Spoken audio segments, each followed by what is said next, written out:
Bonjour à tous et bienvenue sur cette vidéo. L'objectif de cette vidéo, c'est de ramener un petit peu de bon sens dans ce lundi noir de Black Monday qu'on est en train de vivre aujourd'hui.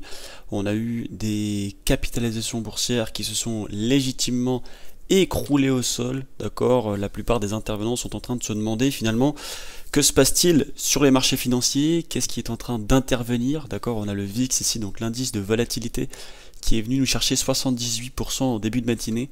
À l'heure actuelle, il y a plus de 242% de performance. C'est dire à quel point le marché price des risques sur le prix, d'accord. Donc on va essayer de décortiquer un peu tout ça. On va essayer d'y amener une bonne dose de professionnalisme, d'accord. Essayer d'éviter un petit peu tous les tweetos qui vous résument ça en 4 lignes, ce n'est pas possible. Et ce qui est très étonnant pour la plupart du marché, pour la plupart des acteurs, ça va être justement ce crash de crypto qu'on est en train de subir, qui finalement amène un total non-sens à la dernière vidéo que j'ai pu vous sortir, dans le sens où on a légitimement pas mal de Black Swan qui viennent prendre place finalement dans l'économie. Et on va essayer de comprendre pourquoi finalement on a une sorte de corrélation positive de ce fait entre les crypto-monnaies et les indices américains et plus globalement les indices en règle générale, d'accord. Parce que là où on a pu attester d'énormes liquidités, d'énormes volatilités, ça a été justement sur le Nikkei, sur l'indice du Japon qui a perdu quasiment 15% en début d'ouverture ce matin, ce qui est dramatique, d'accord. Donc on verra un petit peu quelle interconnexion on peut faire entre tous ces points-là, parce que oui, il y a bien quelque chose à retenir de finalement ces évolutions de prix. Oui, il y a bien une explication, et oui, on va essayer de le démontrer. On va essayer de rationaliser un petit peu les propos pour comprendre finalement le cycle économique dans lequel on va pouvoir se profiler. À noter que la plupart de mes propos ont été déjà anticipés il y a un mois et que le plan, en tout cas du point de vue des indices, se déroule à merveille, d'accord. On avait bien compris que on avait une hyper concentration du marché, on a bien compris qu'on avait des données économiques qui étaient totalement à côté de la plaque, d'accord. Et ça y est, le Max 7 est en train de couler, moins 11% pour Amazon, moins 11% pour Google, alias Alphabet, moins 10% pour Apple, pareil pour Meta, pareil pour Tesla, pareil pour Amazon et pareil pour Microsoft, en tout cas pour les données qui datent du 5 août, c'est-à-dire aujourd'hui. Donc on va essayer d'être très précis dans les explications qu'on va pouvoir donner. Voici les raisons possibles qui pourraient expliquer ce bain de sang sur la totalité des marchés financiers. Il n'y a pas une seule chose à l'heure actuelle, mis à part le VIX, qui nous permet de faire de la performance à l'achat. Donc en longue, c'est-à-dire que toutes les personnes qui sont placées en spot actuellement sur les 3-4 derniers mois sur la crypto-monnaie sont en négatif, ils mangent moins 25% sur leur portefeuille pour les raisons qu'on va pouvoir aborder par la suite, d'accord. À noter que les crypto-monnaies ne sont qu'un dégât collatéral à un ensemble de données, un ensemble de raisons multifactorielles qui viennent amener beaucoup de liquidités absolument désastreuses sur les marchés financiers. Alors, on pourrait estimer que la plupart des lignes que vous observez ici n'ont absolument aucune interconnexion entre elles, et dans les faits, elles ont tous un très gros lien. Dans un premier temps, dans les possibles raisons qui pourraient expliquer ce bain de sang, on a Kamala Harris aux États-Unis qui a, entre guillemets, amélioré sa popularité vis-à-vis justement de l'électorat américain, et donc qui potentiellement pourrait faire pencher la balance des marchés financiers, notamment d'un point de vue des crypto-monnaies cette fois-ci, dans le sens où elle est bien moins favorable, bien moins accommodante avec le sujet. N'oublions pas qu'elle a refusé de se présenter à la conférence Bitcoin 2024, contrairement à Donald Trump qui a eu beaucoup de succès. Donc forcément ça c'est le premier point qui vient, entre guillemets, titiller un peu les marchés. Donc ouais, on va y mettre des ordres de grandeur et de priorité évidemment dans tout ça. On a les incertitudes quant aux actions de la Fed et vis-à-vis justement de la fragilité économique des États-Unis et donc les craintes d'une potentielle récession mondiale qui devrait prendre place. Alors voilà, il n'y a plus de surprise, on sait qu'un hard landing, donc un atterrissage brutal, contrairement à un soft landing, prendra place. C'est une vidéo que vous pouvez retrouver sur la chaîne avec la récession, voilà, je vous l'affiche là comme ça, vous pouvez aller voir. Je ne reviendrai pas sur tous ces détails, c'est une vidéo qui m'a demandé beaucoup de travail, elle dure plus d'1h48, mais elle est rudement nécessaire pour comprendre finalement les craintes d'une récession mondiale et donc tous les indicateurs qui nous permettent finalement de comprendre un petit peu dans quel sens ça va aller, et donc de pouvoir en profiter. Autre point, les craintes d'une escalade des tensions au Moyen-Orient. Actuellement, on a Israël qui a abattu le chef du Hamas à Beyrouth, donc hors continent de ce fait palestinien. Et donc, on est dans une situation où on a un enflammement du conflit, et les États-Unis ont annoncé qu'ils renvoyaient des soldats, qu'ils renvoyaient de l'armement. Donc on a finalement une escalade des tensions au Moyen-Orient, ce qui évidemment fait pricer un très gros risque sur les marchés financiers. Pour le moment, ça ne bouge pas plus que ça. On va essayer de comprendre un petit peu si ce point-là sera le grain de sable qui va faire dérailler les machines. Honnêtement, je ne pense pas. Je ne vois pas l'intérêt des États-Unis et de la Russie de rentrer en affrontement direct sur le territoire du Moyen-Orient. Parce que oui, le territoire du Moyen-Orient, pour une grande partie, est soutenu par la Russie et la Chine. Donc je pense que ça se fera en guerre indirecte, c'est-à-dire que les grandes puissances vont fournir aux petites puissances les moyens de régler leurs comptes, ce qui évidemment est dramatique d'un point de vue humain, mais ce qui d'un point de vue économique va venir alléger la conclusion. Autre point extrêmement important, extrêmement important, le yen japonais qui atteint son plus haut niveau depuis plus de 7 mois face au dollar. Alors une grande partie des intervenants ne sont pas au courant de cette donnée-là. On va en parler juste après, on va rentrer dans les détails notamment par rapport au carry trade. Et c'est vraiment une incidence énorme sur justement le Nikkei à l'heure actuelle.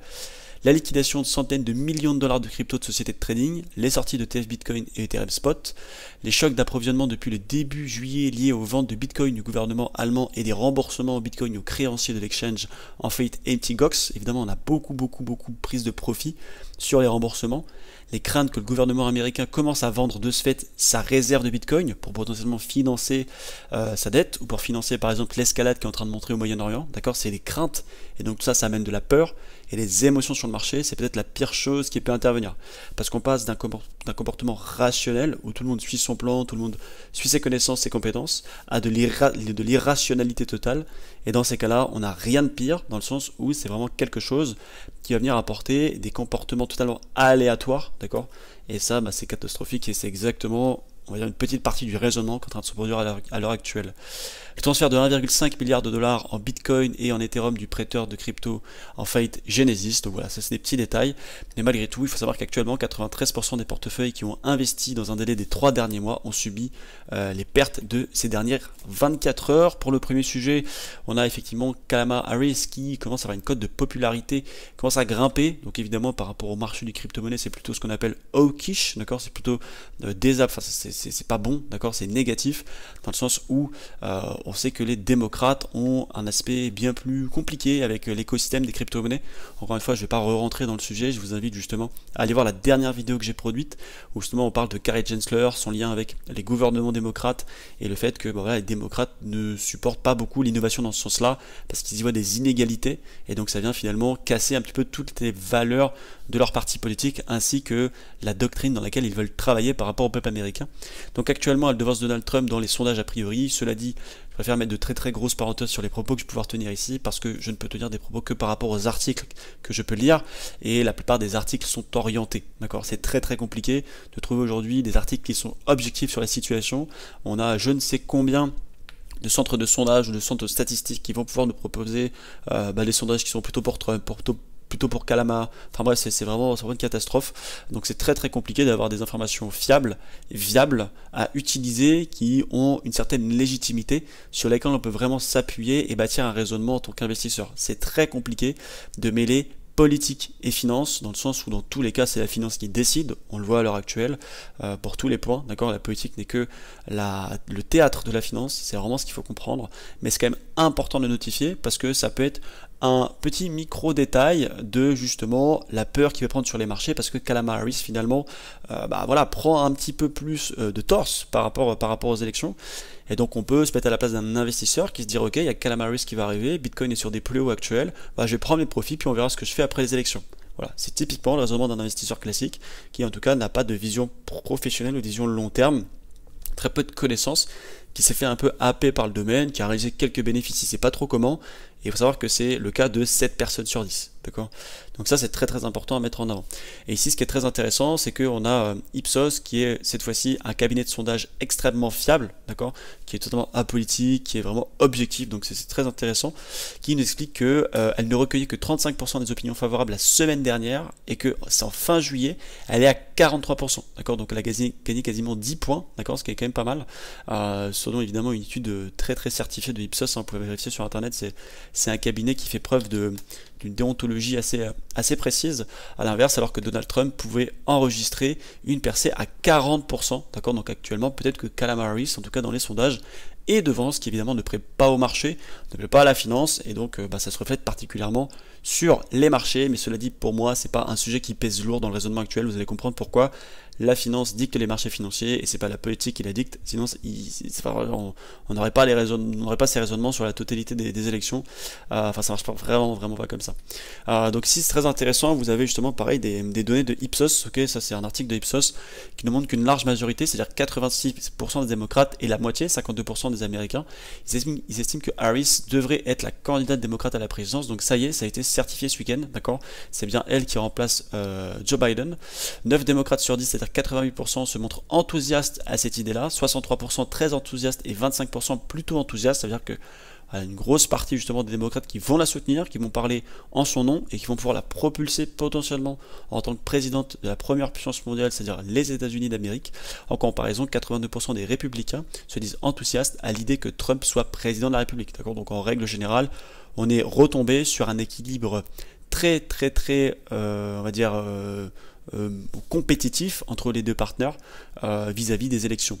On peut lire ici que 2 tiers des Américains déclarent être absolument certains d'aller voter. Donc ça signifie qu'il faut vraiment convaincre la foule. Là maintenant, on sait que les gens dans tous les cas iront voter. Désormais, on est vraiment dans cette histoire, dans cette bataille de convaincre la foule. Parce qu'on n'est pas là en train de convaincre ceux qui ne veulent pas encore aller voter, qui n'arrivent pas, entre guillemets, à trouver image dans un parti. La totalité, en tout cas une très grosse partie des Américains ont trouvé leur idée. Maintenant, il faut essayer de convaincre par exemple des démocrates de voter républicain et des républicains de voter démocrate. Et donc là, on commence à rentrer dans une communication qui n'a plus du tout rien à voir. Vous allez voir avec le tweet de Donald Trump, là, il n'y a pas longtemps.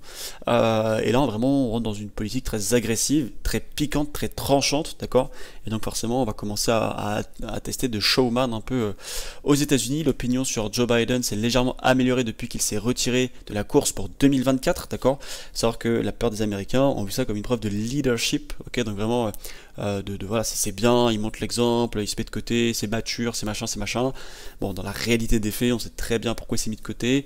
Notre cher Joe Biden a 82 ans, il est plutôt en état de guider la première puissance mondiale, d'accord, et malheureusement, il fait surtout défaut aux démocrates dans son image. On l'a vu s'exposer dans de nombreuses scènes assez irrationnelles, tomber d'un vélo, tomber de l'avion, il serrait la main dans le vide. Bon, c'était quand même assez catastrophique. On peut comprendre qu'à 82 ans, gérer ce type d'emploi du temps, c'est très compliqué. Et donc, vous voyez, vous avez d'autres sondages, comme par exemple ici le Real Clear Politics, qui justement vient nous montrer qu'en 2024, d'accord, c'est une photo que j'ai prise ce matin, Donald Trump est devant à 47,7% et Kamala Harris à 46,9%. D'accord, donc c'est les sondages d'aujourd'hui, vous ne pouvez pas trouver plus clair que ça. Donc on est au coude à coude, d'accord, on a moins d'1 point de différence, c'est rien du tout, ok, c'est vraiment rien du tout. Après à noter que le Real Clear Politics, pardon, ça reste quand même un web d'actualité politique et agrégateur de données de sondage qui est très fiable, mais qui depuis quelques années est devenu un petit peu plus conservatrice, d'accord, enfin un peu plus conservateur et un peu plus du parti de droite politique, d'accord. Donc malheureusement ils ont dévié de leur clarté, de leur objectivité, d'accord, de leur impartialité. Donc voilà, on peut quand même le prendre en compte parce que c'est pas comme si voilà, ça faisait 10 ans qu'ils étaient on va dire Trumpistes quelque part.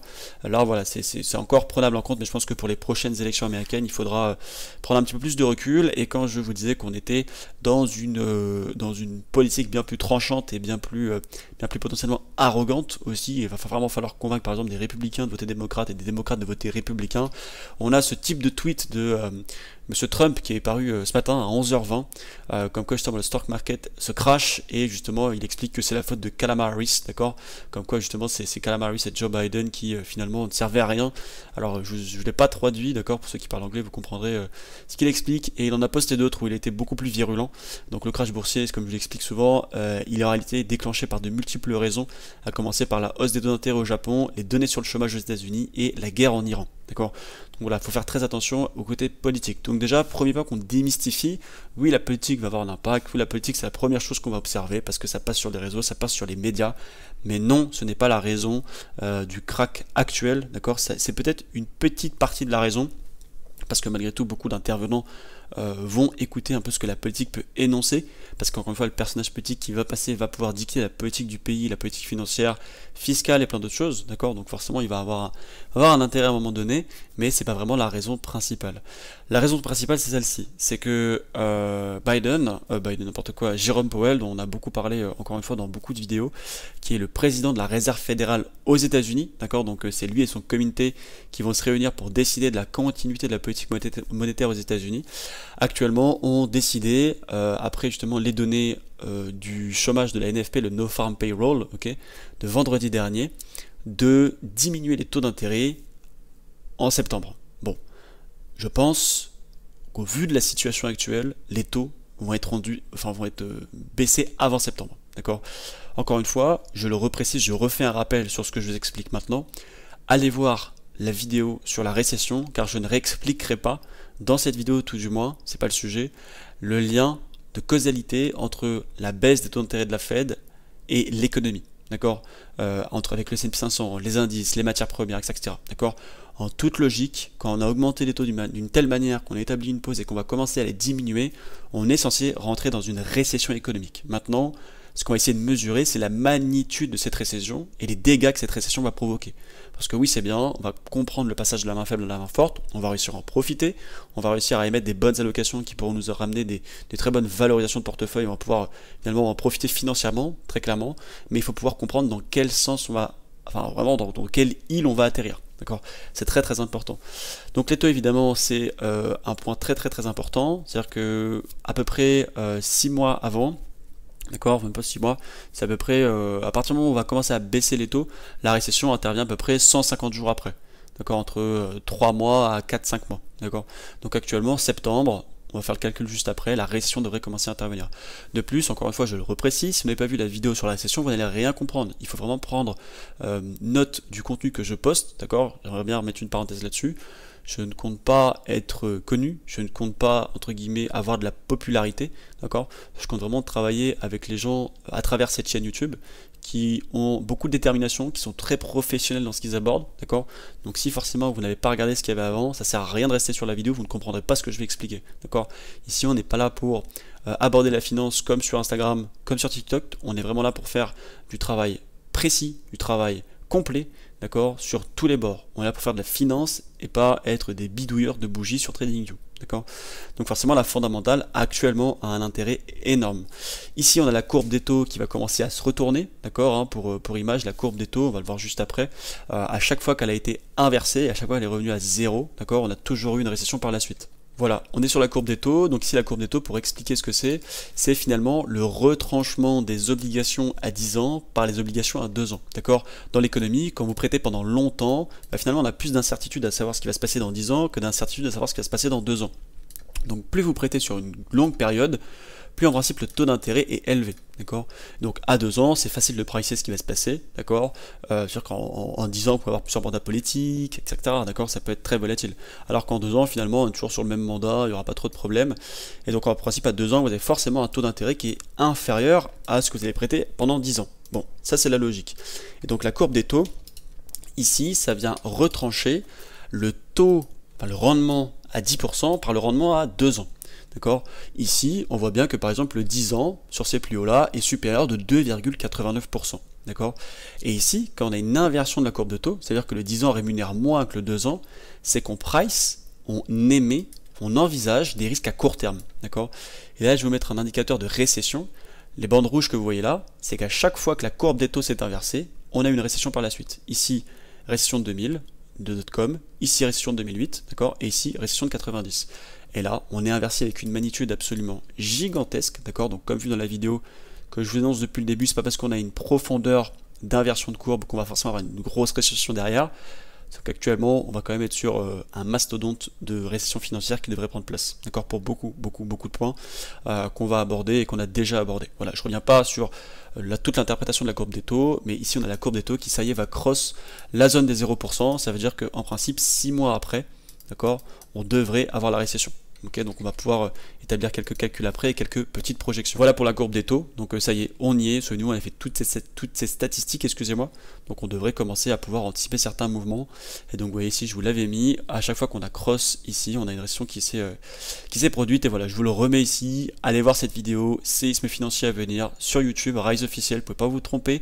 C'est cette miniature, vous débrouillez, vous la regardez, vous venez me poser vos questions, mais ça vient vraiment réexpliquer la totalité de finalement cette explication, et c'est la première hypothèse très rationnelle de pourquoi finalement on a une chute des indices qui paraît normale, d'accord, c'est dans ce timing. Maintenant c'est pourquoi on a eu une chute de tout le marché, l'or tombe, les crypto-monnaies tombent alors que c'est censé être des valeurs refuges finalement. On a aussi le dollar qui chute alors qu'en principe le dollar pendant les récessions est censé prendre en valeur. La plupart des actifs libellés en dollars sont vendus pour encaisser des profits et se mettre à l'abri avec des liquidités, d'accord. Là le dollar chute, d'accord, c'est assez étonnant, donc on va essayer de revenir sur tous ces détails. Chose très très importante à observer, c'est évidemment l'indice du S&P 500, d'accord. Donc ici vous avez en rouge les récessions, d'accord, donc le début de la récession. Donc là vous avez la crise de .com, ici vous avez 2008 et ici vous avez le Covid. Et donc là je vous ai pris l'écart, d'accord, entre le plus haut du marché et le début de la récession, d'accord. Plus haut du marché, début de récession, plus haut du marché, début de récession, plus haut du marché, début de récession, d'accord. Et pour vous donner des chiffres plus précis, nous ce qu'on va essayer de comprendre, c'est ok, sur quel timing entre le plus haut du marché, la baisse des taux et le début de la récession, à peu près combien de jours on va avoir pour que ça puisse débuter. D'accord. Donc ici j'ai demandé à notre cher ChatGPT de pouvoir me recueillir certaines données. Donc les exemples de récession récentes aux États-Unis, j'ai pris celles qui viennent le plus se coller finalement au temps moderne, d'accord, parce que prendre la récession de 1929 ça n'a plus aucun sens par rapport à aujourd'hui, c'est plus du tout la même économie, plus du tout la même structure, plus du tout les mêmes valorisations, donc ça viendrait biaiser finalement le raisonnement. Donc on a pris les 4 dernières récessions, enfin 3 dernières récessions, ce qui est plutôt pas mal. J'ai volontairement pas pris celle de 90 parce qu'au niveau de la courbe des taux, souvenez-vous, ça m'avait pas beaucoup plu. On ne sait pas exactement quand est-ce qu'elles s'inversent, etc. Bon, on en avait beaucoup parlé encore une fois dans cette vidéo-là. Donc ces 3 données vont largement suffire. Et donc ici, on a fait une moyenne, d'accord. Donc c'est à peu près 141,76 jours. Okay. Le dernier plus haut du S&P 500 ici, c'était le 16 juillet 2024. D'accord. Donc on fait 16 juillet 2024 plus une moyenne de 141 jours, d'accord. La récession est censée débuter le 4 décembre 2025, enfin 4 décembre 2024, pas 2023, excusez-moi. Mais encore une fois, là on n'a pris que cette donnée-là. Dans tous les cas, on sait que le prix a commencé à chuter, et là maintenant on est juste en attente de la récession. D'ailleurs, je suis déjà en vente pour ceux qui me demandent, on ira sur les écrans derrière. 4 décembre 2024. Mais c'est pas la seule donnée à prendre en compte. Encore une fois, il y a la courbe des taux, la politique de la Fed, les événements macroéconomiques qu'il faut pouvoir saisir. Donc encore une fois, allez voir cette vidéo-là, j'aborde ce sujet ici. Ok, je vais vraiment pas aller en détail parce que ça durait trop longtemps, la vidéo dure déjà quasiment 2 heures. On va essayer d'avancer. Autre problématique actuellement sur les marchés financiers, c'est la tension au Moyen-Orient et la crainte d'une escalade militaire qui s'amplifie énormément. On a pu avoir justement, voilà, je vous l'ai dit en début de vidéo, ce personnage-là qui a été tué par un projectile à courte portée israélien. Donc c'était le chef du Hamas. Si je ne vous dis pas de bêtises, on va lire tous les paragraphes. Appelé à quitter le Liban, renforcement du dispositif militaire américain dans la région et suspension des liaisons aériennes, les inquiétudes face à une escalade militaire au Moyen-Orient s'amplifient après la multiplication des menaces de l'Iran et ses alliés contre Israël. Donc l'Iran avait assuré qu'ils allaient frapper ce week-end, finalement il ne s'est rien passé du tout. D'accord, pour le moment ils n'ont pas du tout intervenu. L'Iran, le mouvement islamiste palestinien Hamas et le Hezbollah libanais ont accusé Israël de la mort mercredi du chef du Hamas, Ismaël Haniyeh, d'accord, on va l'appeler Ismaël pour pas écorcher son nom, tué dans sa résidence à Téhéran. Son assassinat est survenu quelques heures après une frappe revendiquée par Israël qui a tué le chef militaire du mouvement libanais, Fouad Chokr. On va l'appeler Fouad aussi pour pas écorcher son nom, mardi soir près de Beyrouth. D'accord, Israël n'a pas commenté l'assassinat, mais a juré de détruire le Hamas après une attaque sans précédent menée par ce mouvement le 7 octobre sur son sol, ce qui a provoqué une riposte dévastatrice de l'armée israélienne à Gaza. Les dirigeants iraniens ainsi que le Hezbollah et le Hamas ont juré de venger la mort de justement leurs deux compères quelque part. Le guide suprême d'Iran, Ali, a menacé Israël d'un châtiment sévère. En face, le Premier ministre israélien, Benjamin Netanyahou, a affirmé que son pays était à un niveau très élevé de préparation pour n'importe quel scénario, tant que défensif qu'offensif. D'accord. Donc vous voyez que dans les propos, dans le narratif, on commence à évoquer des potentielles actions. D'accord. Donc pour le moment, c'est des mots. va-t-on voir si les actions viendront se mettre en place. Appel à quitter le Liban dans un contexte sécuritaire très volatile. Nous appelons à nouveau l'attention des ressortissants français, en particulier ceux de passage, sur le fait que des vols commerciaux directs avec escale vers la France sont encore possibles et disponibles, et nous invitons à prendre leurs dispositions maintenant pour quitter le Liban dès que possible. A appelé ce dimanche le ministre français des Affaires étrangères. L'ambassade des États-Unis avait déjà exhorté samedi ce ressortissant de quitter le Liban en prenant n'importe quel billet d'avion disponible au vu de la possibilité d'une escalade régionale par l'Iran et ses partenaires. Les États-Unis, principal allié d'Israël, ont annoncé mercredi modifier leur dispositif militaire pour améliorer la protection des forces armées des États-Unis et doper le soutien à la défense d'Israël. D'accord, donc on comprend que les États-Unis commencent à mettre de plus en plus des pieds dans le plat par rapport à la défense d'Israël et par rapport aux commentaires que les mouvements islamistes du Hamas et du Hezbollah ont pu prononcer par rapport aux actes qu'ils voulaient tout simplement commettre sur l'Israël. Donc on est vraiment sur un conflit très conséquent, d'accord, on n'est vraiment pas sur quelque chose qui rigole. Tel Aviv et Haïfa font partie des cibles. Selon les gardiens de la révolution armée idéologique d'Iran, Ismaël a été tué par un projectile de courte portée tiré sur le bâtiment où il se trouvait après avoir assisté à la cérémonie d'investiture du président iranien. Le régime sioniste recevra certainement la réponse à ce crime au moment et au lieu approprié. Donc il parle très clairement de la capitale et potentiellement de lieux religieux, ont-ils averti. Tel Aviv et Haïfa font partie des cibles, a affirmé le quotidien iranien Kayhan. Donc autant vous dire qu'on commence à rentrer dans du narratif très violent, très primaire, très sauvage, et on commencerait à vraiment avoir un conflit bien plus direct que celui qu'on a actuellement. Évidemment, les États-Unis annoncent le renforcement de leur présence militaire au Moyen-Orient, d'accord, donc c'est quand même, ça commence à devenir très important comme sujet, à la suite de l'assassinat du chef du bureau politique du Hamas en Iran, attribué par Téhéran à Israël, et d'une possible escalade au Moyen-Orient. L'armée américaine va déployer des avions de chasse et des navires de guerre supplémentaires au Moyen-Orient, a fait savoir vendredi le Pentagone. Je peux dire que quand le Pentagone commence à intervenir et prendre la parole de cette manière-là, c'est que ça commence à devenir très sérieux. Un effort qui vise à renforcer les dispositifs de défense après les menaces proférées par l'Iran, le Hamas et le Hezbollah. Les États-Unis se préparent à voir l'Iran tenir sa promesse et venger l'assassinat du chef du bureau politique du Hamas sur son territoire.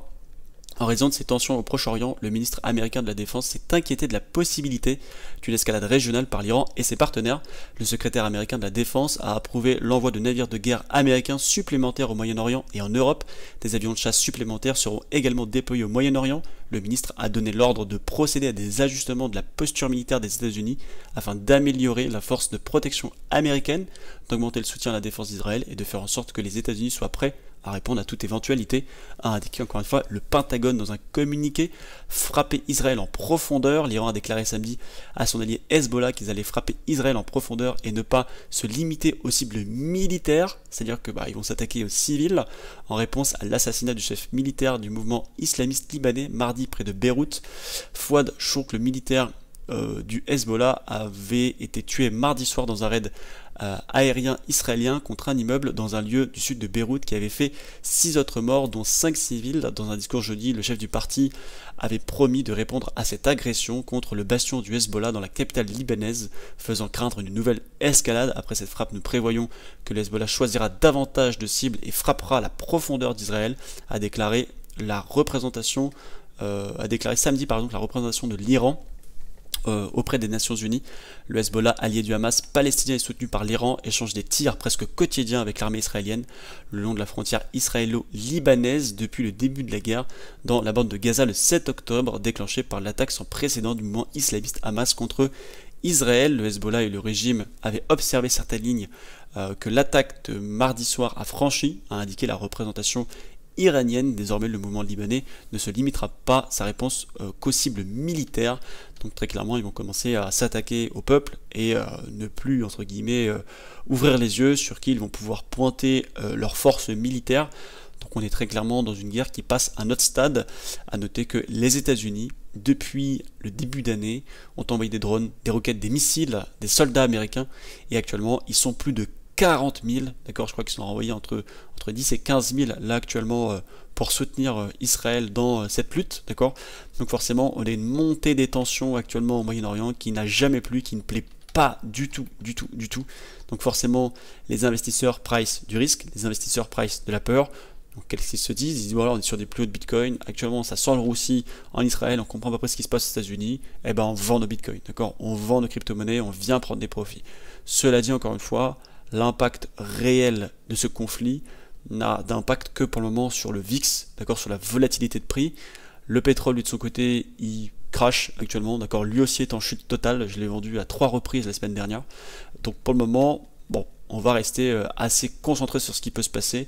Ça va vraiment être une affaire à suivre de manière quotidienne. Là, on essaie vraiment en train de résumer la totalité du contexte économique et même géopolitique quelque part, pour vraiment essayer de déceler les points qui vont nous intéresser. Et un point qui va nous intéresser rudement, c'est celui-ci, c'est le désastre boursier au Japon. On a le Nikkei qui subit sa plus grosse chute de l'histoire. C'est la pire chute que depuis le célèbre crash de 1987, si vous vous en rendez compte. Pour quelle raison? Tout simplement parce que on a le carry trade japonais qui s'écroule de manière très brutale. D'accord, là, qu'est-ce que c'est le carry trade? On va essayer d'expliquer ça simplement. Le carry trade, c'est tout simplement le fait de vendre ou d'emprunter un actif à des taux d'intérêt qui sont faibles, dans le fait de l'utiliser, d'accord, dans des taux d'intérêt qui sont plus élevés. Donc on va par exemple emprunter au Japon pour investir aux États-Unis. Bon, très simple à comprendre, d'accord? Donc là, du coup, on va essayer de détailler un petit peu tout ça, mais voilà, la chute des indices est aussi due à ce qui peut se passer au Japon sur beaucoup de points, parce que le JPY est extrêmement corrélé au dollar. Évidemment, une très grosse interconnexion entre le dollar et le S&P 500, mais aussi la machine économique qui prend place aux États-Unis avec les taux. Donc oui, c'est vraiment multifactoriel, d'accord? Ça pète un peu aux quatre coins du globe, ce qui fait que on est dans le parfait timing pour une récession mondiale. Depuis des années, les investisseurs empruntaient en yen taux bas pour investir ailleurs, pour évidemment avoir des rendements élevés. C'est vraiment une stratégie qui est ultra populaire jusqu'à maintenant. Et là, actuellement, tout a basculé. Le yen, de son côté, il s'est envolé de 10% en 3 semaines. La Banque centrale du Japon, elle a relevé ses taux de 0,5%. D'accord, ce qui n'était jamais vu depuis 2008, quasiment. Vous vous rendez compte, c'est absolument énorme. Le résultat, comme c'est écrit, un carnage financier. Les investisseurs, qu'est-ce qu'ils vont faire de leur côté? Ils vont vendre en masse pour rembourser leurs dettes en yens. Donc forcément, le Nikkei va s'effondrer, ce qui va pulvériser finalement tous les scores, parce que c'est la première fois qu'il prend une si grosse chute sur les marchés financiers que depuis, encore une fois, 1987. La contagion, forcément, ça va menacer l'Asie et les marchés mondiaux en règle générale. D'accord? Donc forcément, on a beaucoup d'experts qui sont très penchés sur le sujet, qui nous expliquent que c'est que le début. Et c'est bien réel parce qu'encore une fois, on a une très grosse interconnexion entre les marchés asiatiques, les marchés occidentaux et forcément le marché américain. C'est-à-dire que, par le temps, on va dire que, vulgairement parlant, les Américains produisent en Asie et revendent ailleurs, d'accord, parce que ça coûte moins cher. Donc on a vraiment, ils absorbent même leur surplus, etc. D'accord, donc c'est vraiment très problématique.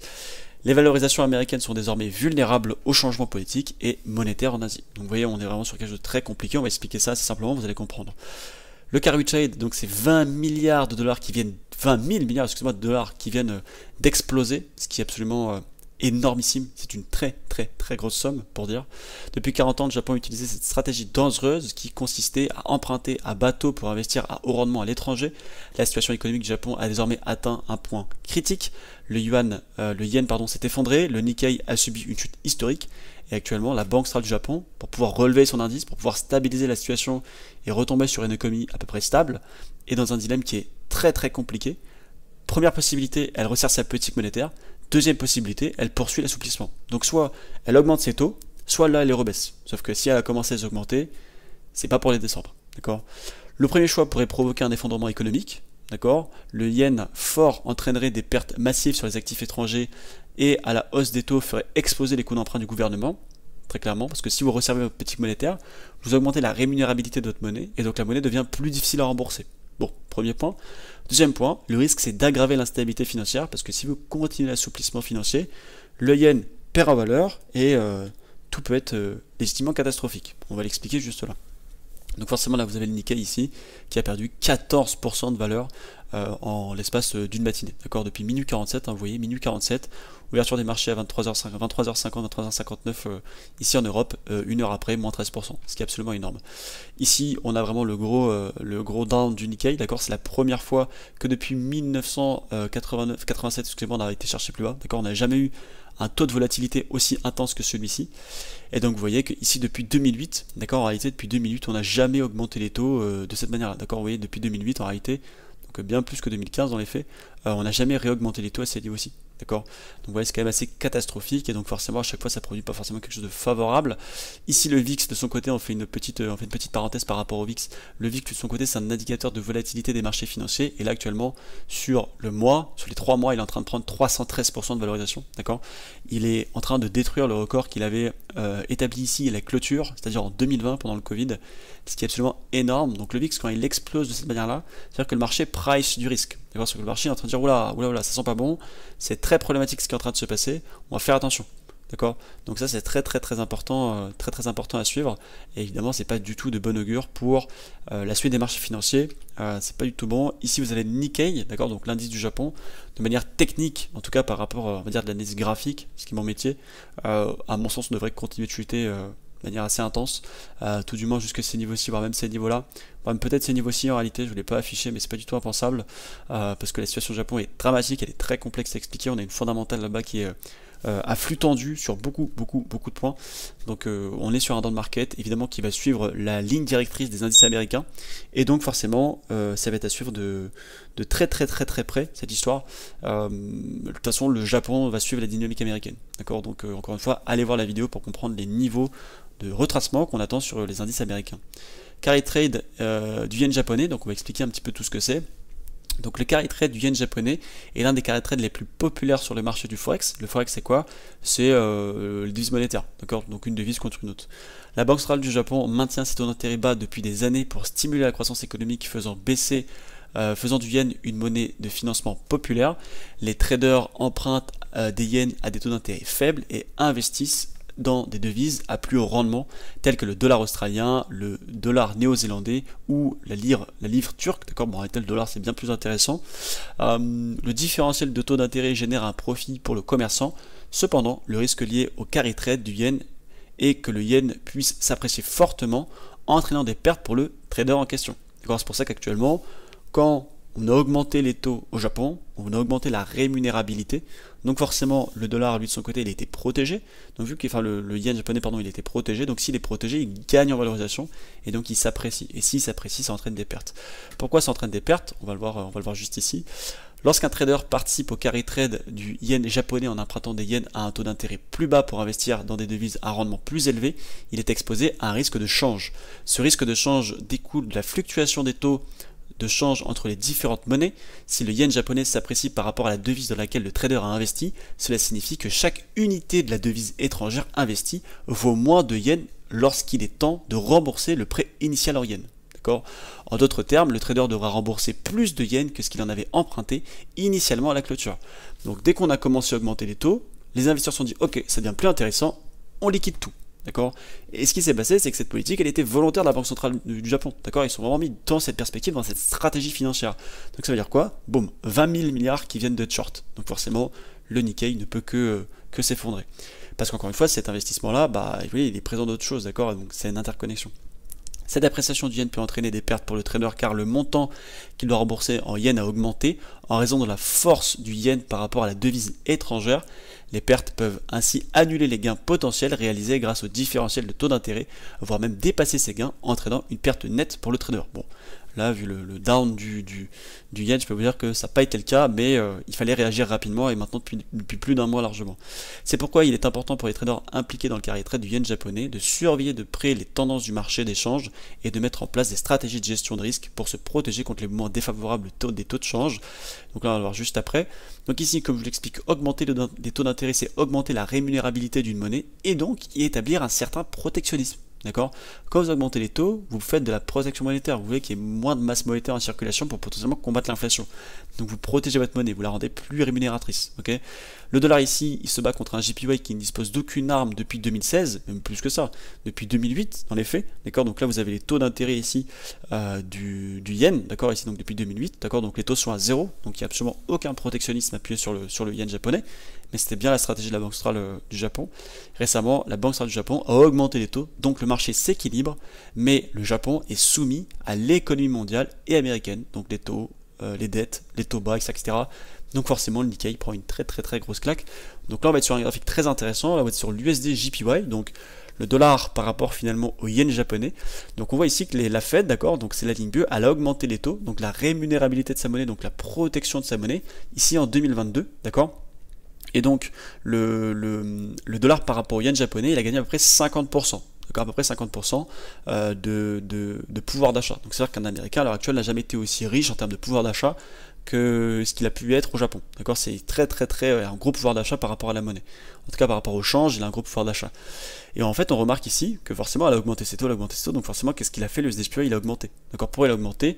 Parce que la Banque centrale du Japon est dans cette stratégie de carry trade, donc ne veut pas défendre sa monnaie, d'accord, veut de l'inflation, veut relancer la croissance économique, etc. Donc on est vraiment dans cette logique où le dollar ne pouvait que prendre en valeur. Et là actuellement, on n'a augmenté que de 0,25% les taux d'intérêt, et on a le dollar ici qui s'est légitimement explosé, parce qu'en finalement, on vient y établir une certaine protection, d'accord, on vient établir un petit peu, on vient rééquilibrer la balance. Donc pour vous expliquer ça avec des dessins, ici on a justement le dollar américain qui est protégé avec des taux d'intérêt très importants depuis très longtemps. Puis là, finalement, le JPY, d'accord, il n'a jamais établi de protectionnisme depuis 2008 et il commence à en appliquer. Donc là, on a le dollar finalement ici qui, lui, a explosé par rapport au JPY. Puis là, le Japon, il commence un peu à se défendre. Donc là, on est à 5,25% de taux à peu près. Là, on est à 0,25. Mais malgré tout, ces 0,25 qui pèsent lourd dans la balance.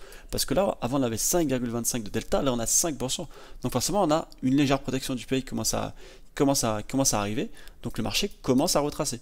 D'accord, on commence à avoir un retour à l'équilibre un petit peu des deux masses monétaires. Donc forcément, ça a été catastrophique pour le Nikkei, et il faut comprendre que le lien avec la crypto-monnaie, il est très précis, et on va en parler juste après. Quel est le lien avec la crypto, et quel est le lien surtout avec des indices, ce genre de choses, parce que peu temps, on va dire, oui, la crypto, c'est pour faire de la protection de valeur, c'est pour ce genre de choses. Oui, je suis entièrement d'accord sur beaucoup de points, mais il faut quand même venir y ajouter beaucoup de détails, d'accord. Là, vous avez l'indicateur de la peur de la crypto et de l'avidité. Donc hier, on était à 34 de peur, aujourd'hui on est à 26, d'accord, donc ça c'est quand même nettement dégradé, d'accord, pour le coup, parce que 34 c'est à peu près ici, donc là on est à 26, on a perdu quasiment 10 points, ce qui est absolument énorme, d'accord, c'est vraiment énorme. On a un très gros down market, on a l'Ethereum qui a perdu 25%, enfin c'est absolument énormissime, d'accord, énormissime. On va venir essayer d'y ajouter quelques détails. Donc, évidemment, on a des sorties de TF Bitcoin, on a des chocs d'approvisionnement justement par rapport aux ventes de Bitcoin du gouvernement allemand, et MTGOX et j'en passe. Les craintes que le gouvernement américain potentiellement commence à vendre sa réserve de Bitcoin, parce que Donald Trump lui avait émis l'idée que justement des réserves de Bitcoin seraient une très bonne chose, une réserve stratégique, a-t-il dit. Et par contre, Calamari, c'est pas du tout d'accord avec ça, parce qu'on a une sorte de confusion au niveau des statistiques, c'est très compliqué de savoir qui va pouvoir intervenir en tant que futur président des États-Unis. Le transfert de 1,5 milliard, on a aussi la clôture de Bybit en France, c'est un marché qui pesait très lourd pour tout ce qui était du futur, de l'investissement et j'en passe, donc on a eu beaucoup soit de transferts, soit de ventes, puis de rachats, donc forcément ça amène de la volatilité sur les marchés financiers. Mais pourquoi justement j'estime que la crypto n'est qu'un dégât collatéral à l'économie traditionnelle? Tout simplement parce que les investisseurs ici ont tous ces types de comportements finalement qui viennent intervenir. Premier point, c'est de la sécurité, de la flexibilité, d'accord. La plupart des intervenants aujourd'hui sont dosés à base de peur, d'accord. Les liquidités, forcément, elles sont perçues comme être le plus sûr au niveau des actifs, ça c'est moins de volatilité, hein. Vaut mieux vendre, garder vos milliers d'euros que de les voir fructifier toute la journée, d'accord, surtout sur les crypto-monnaies actuelles. On a de la flexibilité aussi, d'accord, parce que quand vous avez des liquidités, vous pouvez réagir plutôt rapidement à de nouvelles opportunités ou à des besoins financiers plutôt urgents. On a beaucoup d'appels de marge à l'heure actuelle. La plupart justement des personnes qui se sont placées actuellement en levier sur la crypto, il y a à peu près 1 milliard ou 1000 milliards je crois de liquidations qui ont été effectuées en 24 heures. Donc les investisseurs peuvent recevoir des appels de marge et doivent fournir des liquidités pour éviter la liquidation forcée de leur position à perte, d'accord. Il y a même certains qui cotent leur position et qui sortent leur liquidité des marchés, d'accord. Gestion de la dette, en période de crise, les obligations de remboursement de dette peuvent augmenter, nécessitant des liquidités immédiates. Investissement à prix réduit, les crises peuvent créer des opportunités d'acheter des actifs sous-évalués nécessitant des liquidités pour en profiter. Et 5, préservation du capital, limitation des pertes, vendre des actifs risqués pour augmenter ses liquidités, qui aide justement à limiter les pertes potentielles en cas de dégradation continue des marchés, d'accord. Donc on a une sorte de très grosse fear qui est atterri sur le marché pour une grosse partie des événements que je vous ai cités juste avant. Mais encore une fois, vous allez voir qu'on vient rationner l'idée. Est-ce que des émotions, est-ce que tout genre de choses finalement ça permet de bâtir un raisonnement viable basé sur du concret? Mon avis, c'est que non, d'accord. Effectivement, il faut prendre en compte un petit peu tout genre de choses, d'accord. Je suis entièrement d'accord sur tous ces points. Je suis entièrement d'accord que ça a une incidence. Je suis entièrement d'accord qu'il faut le mettre dans le raisonnement. Mais la vérité, c'est qu'aujourd'hui, ce qui va driver l'économie mondiale, c'est l'économie américaine. Ce qui va driver la masse monétaire mondiale, c'est la masse monétaire américaine, d'accord. Et que c'est vraiment cette compréhension de la récession et cette compréhension du retracement des indices qui est technique, logique, d'accord, qui doit prendre place, qui va potentiellement venir tracasser un petit peu notre raisonnement, en tout cas pour ce cycle-là, sur la crypto-monnaie, et je vais m'expliquer d'une manière très précise. Ici, je vous ai comparé le S&P 500 et le Bitcoin, d'accord. Donc je vous ai mis un graphique avec les plus grosses hausses et les plus grosses chutes, d'accord. À noter que les crypto-monnaies font partie des actifs qui, à mon sens, sont totalement immatures, d'accord. C'est-à-dire que sur le S&P 500, on a à peu près 150 ans de data. Sur les crypto-monnaies, c'est que depuis 2008, d'accord. Donc la seule récession, la seule crise que le Bitcoin a pu connaître, c'est le Covid, qui est pour moi ce qu'on appelle une crise extraordinaire, d'accord. C'est qu'elle n'a rien d'ordinaire avec des mécanismes financiers classiques, d'accord. C'est encore une fois un événement unique qui s'est produit dans l'économie, en tout cas dans l'économie moderne, d'accord. Ça s'était jamais vu qu'on avait bloqué toute l'économie, qu'on finit tout le monde chez eux, imprimer pour pouvoir subvenir à leurs besoins. Là, je vous ai repris finalement l'évolution donc du Bitcoin en orange et du S&P ici en graphique, d'accord. Et on voit que là, vous voyez sur ce point bas là, hop, on a suivi le même mouvement, d'accord. Ici, on a suivi le même mouvement, donc là, même down market, on a suivi le même mouvement. Ici, le même down market et le même down market pendant 2020, même mouvement. Et parfait, hein, après ça s'est repris exactement de la même manière. Ici, retracement, c'est la même chose, et là, on repart, c'est la même chose ici en 2023. D'accord. Donc on est exactement sur les mêmes types de mouvements, on est exactement sur la même corrélation, d'accord. Donc actuellement c'est simplement infaillible, d'accord, d'attester que le S&P 500 et le Bitcoin ont une corrélation qui est extrêmement précise. De ce fait, si on revient sur le raisonnement que j'ai pu bâtir dans la vidéo de pricing de potentielle récession, on peut potentiellement anticiper deux choses qu'on va voir juste après. Potentielle projection très intéressante ici, ça serait que effectivement on a eu un très gros down market du S&P 500, mais on pourrait avoir une possibilité de bull run quand même, et on va dire de complexification de distribution ici sur les indices, d'accord. C'est-à-dire qu'on a eu après gros chute des indices, on va dire une petite reprise d'air ici, d'accord, redistribuer correctement pour aller chercher des plus bas, d'accord. Chose très importante, c'est qu'on a une poussée technologique, d'accord. La récente flambée des prix du Bitcoin, elle s'aligne, vous voyez ici, avec l'alignement de l'optimisme des valeurs technologiques à Wall Street, d'accord, reflété par la hausse de l'indice du Nasdaq par rapport justement au S&P 500. Et donc cette corrélation, elle est positive, d'accord, et elle va venir suggérer que les mouvements des valeurs technologiques vont influencer le marché des cryptos et vice versa, d'accord. Donc actuellement, est-ce que considérer Bitcoin comme une valeur refuge ou comme l'or numérique est suffisant? Non, je ne pense pas du tout, d'accord. En tout cas, c'est pas ce que le marché nous laisse observer. Les traders surveillants Bitcoin peuvent suivre le pour obtenir des informations. Effectivement, quand on établit une corrélation, comme on peut l'avoir ici, on a exactement le même mouvement, d'accord. Ici, c'est exactement la même chose. Vous les mettez en copier-coller ou en calque, on a exactement les mêmes mouvements. Donc actuellement, où est-ce qu'on en est sur le graphique? Où est-ce qu'on en est par rapport à la crypto? On va essayer de rappeler quand même certains événements fondamentaux qui pour moi ont une importance capitale. Encore une fois, pour ceux qui n'ont pas vu la dernière vidéo sur les crypto-monnaies, je vous invite à en prendre connaissance parce que j'explique le cycle du Bitcoin et le cycle de l'évolution du Bitcoin par rapport à la cassure de l'ATH, les occurrences bleues, tout ce genre de choses. Voilà, si vous ne l'avez pas vu, faites pause, allez la voir et revenez à ce moment-là de la vidéo. Ici, donc à mon sens, la dernière fois qu'on a pu avoir un très gros up market du Bitcoin, c'était post-acceptation des ETF Bitcoin. Sauf que pendant l'acceptation des ETF Bitcoin, nous n'avions pas la totalité de la macroéconomie actuellement en cours, d'accord. Donc on avait quelques petites informations par rapport aux élections, mais bon, c'était 2024, donc bon, ça commençait à prendre place. On avait déjà du feu au Moyen-Orient, mais pas autant que ce qu'on en a aujourd'hui. On n'avait pas forcément non plus le timing des taux et le timing de la récession aux États-Unis, d'accord. Et le temps a fait que le marché a latéralisé et est parfaitement arrivé sur ce timing. Donc d'un point de vue de la crypto-monnaie, d'un point de vue très simple, d'accord.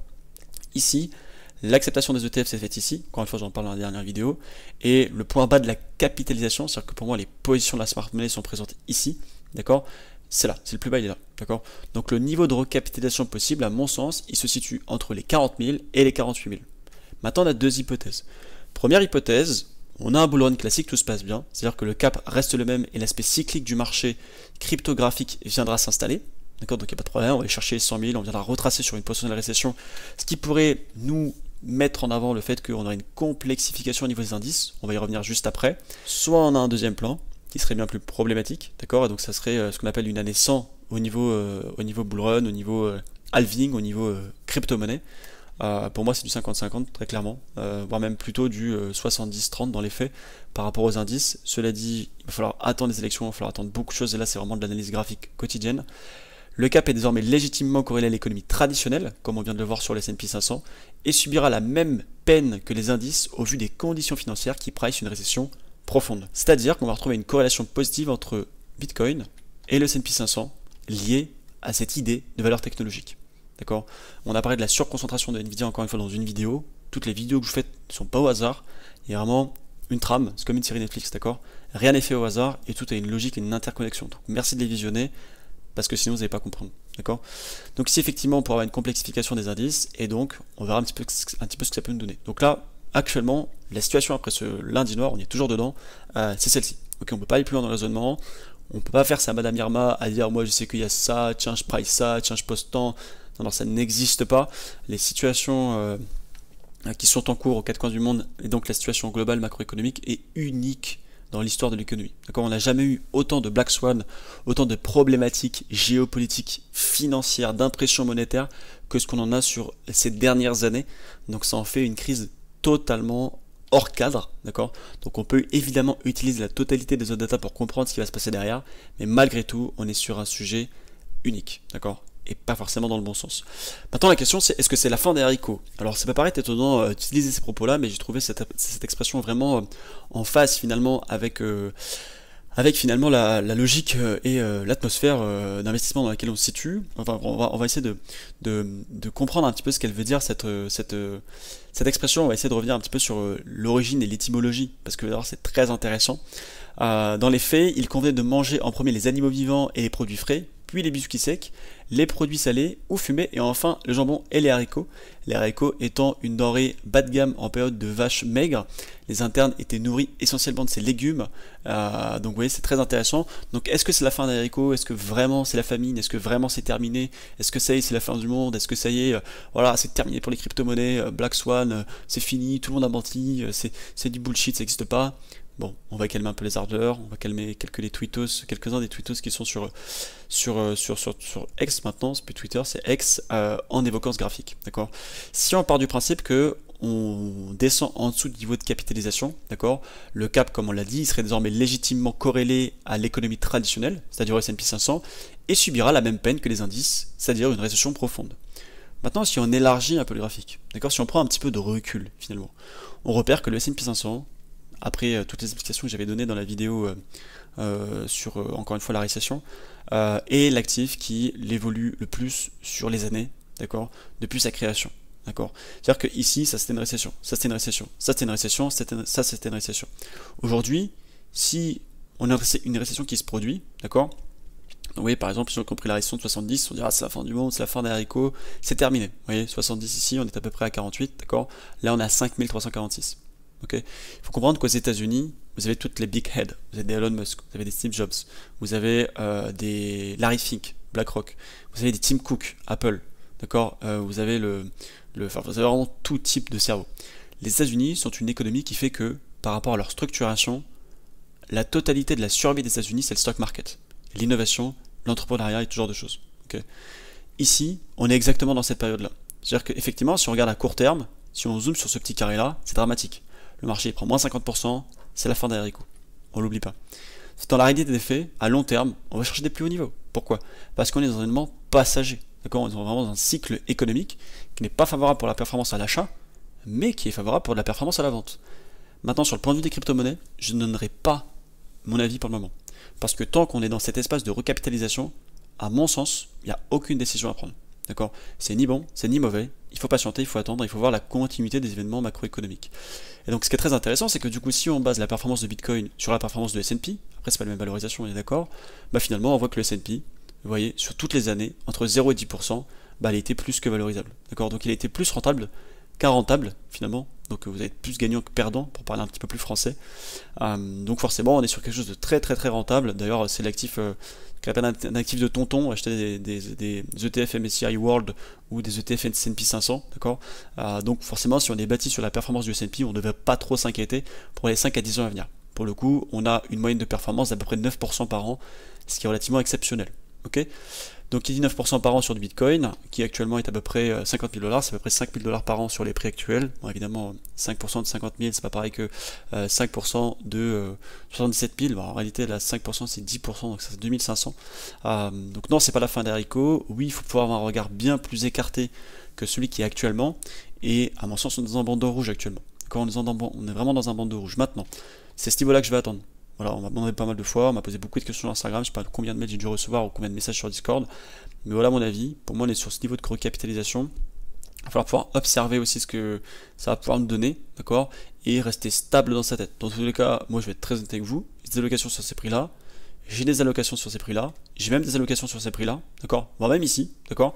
J'ai vraiment réapprévisionné au fur et à mesure une grosse partie de mes investissements, et pas que sur Bitcoin, sur Ethereum, tout le monde est dans la même situation actuellement, d'accord. C'est la première fois qu'on connaît une si grosse latéralisation après la cassure d'un ATH. Normalement, on casse l'ATH, on latérise un peu, on vient chercher un peu de liquidité, et pouf, on va chercher un bull run. Là, on est dans un espace cyclique, un espace économique bien plus complexe, vous l'aurez compris avec tous les détails que je vous ai donnés. D'accord.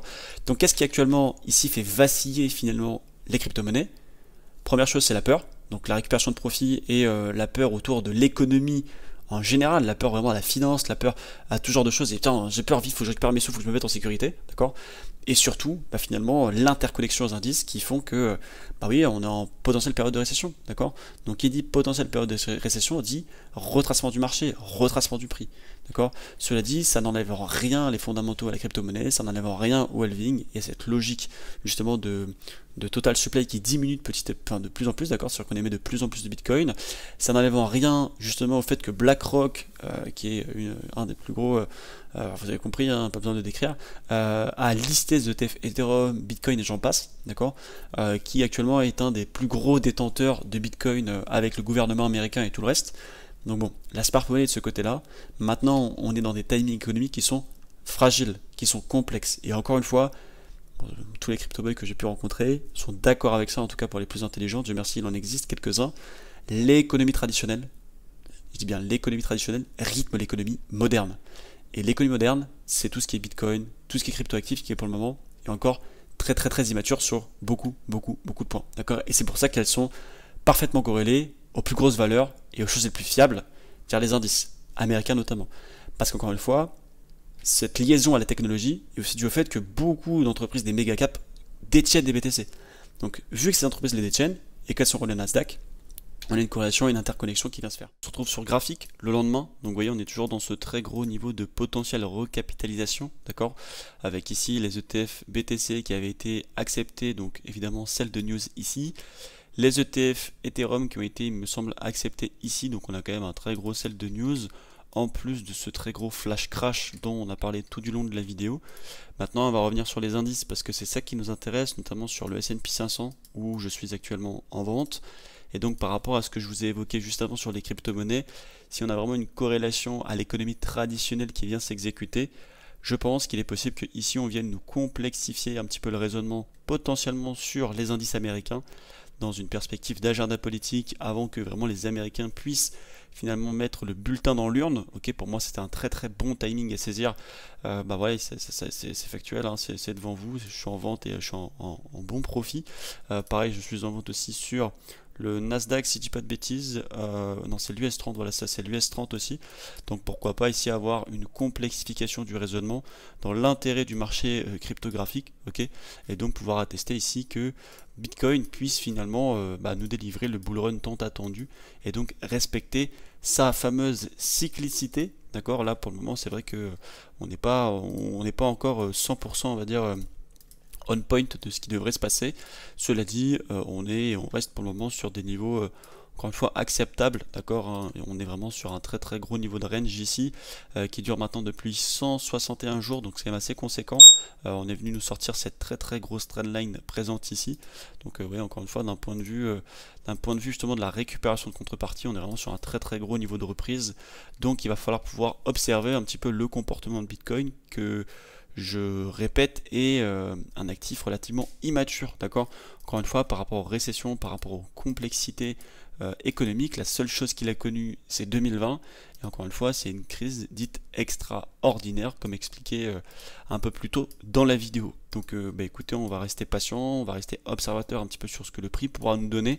Cela dit, voilà, cette zone-là va être extrêmement importante pour la suite des événements.